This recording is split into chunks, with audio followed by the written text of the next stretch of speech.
Australia বনাম বাংলাদেশ, বাংলাদেশ বনাম অস্ট্রেলিয়ার super over match.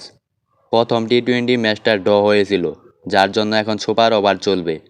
Mustafizur Rahman bowler, Travis head batter, প্রথম বলেই হাঁকিয়েছেন ছক্কা। ভাবা যায়, সুপার ওভার একটা ম্যাচে মুস্তাফিজকে প্রথম বলেই ছক্কা হাঁকিয়েছে ট্রাভিস হেড।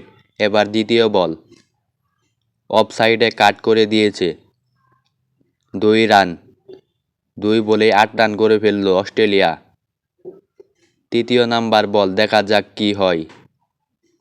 ইয়র্কার বল, একদম ক্লিন বোল্ড আউট। স্লো কাটার ইয়র্কার বল সব মিলিয়ে মিশিয়ে ট্রাভিস হেডকে বোল্ড আউট করে দিল মুস্তাফিজুর রহমান।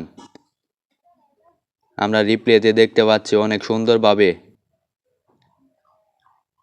ব্যাটার হিসাবে মাঠে নামছে টিম ডেভিড। মুস্তাফিজের আরও 3টা বল বাকি রয়েছে। দেখা যাক শেষ পর্যন্ত অস্ট্রেলিয়া 3 বলে কত রান করতে পারে। তো এবার চতুর্থ বল করার জন্য এগিয়ে যাচ্ছে বাংলাদেশের একমাত্র cutter master bowler Mustafizur Rahman.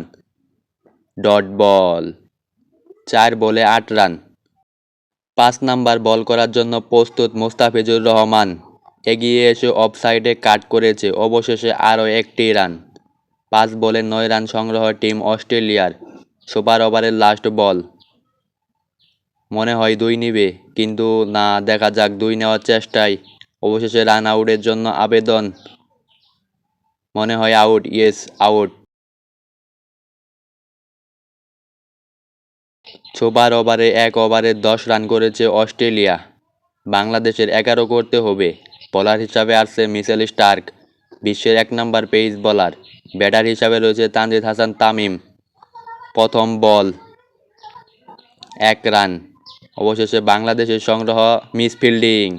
অবশেষে বাংলাদেশের সংগ্রহ 1 বলে 2 রান। একটু মিসেই 2 রান নিয়ে চলে গেল বাংলাদেশ। এবার দ্বিতীয় বল, তৃতীয় বল কি? 1 রান। দ্বিতীয় বলেও 1 রান। 2 বলে 3 রান। 3 নাম্বার বল, দেখা যাক। এই বলেও 1 রান।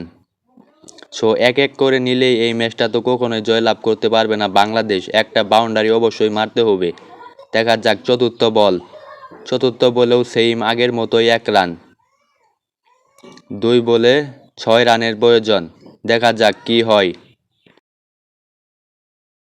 লিটন কুমার দাস ব্যাট চালিয়েছে জোরের গতিতে, বল ব্যাটের কানায় লেগে বল চলে গেল মাঠের বাইরে অন দি ম্যাক্সিমাম। 1 বল হাতে রেখেই বাংলাদেশ ম্যাচটি জিতে গেল।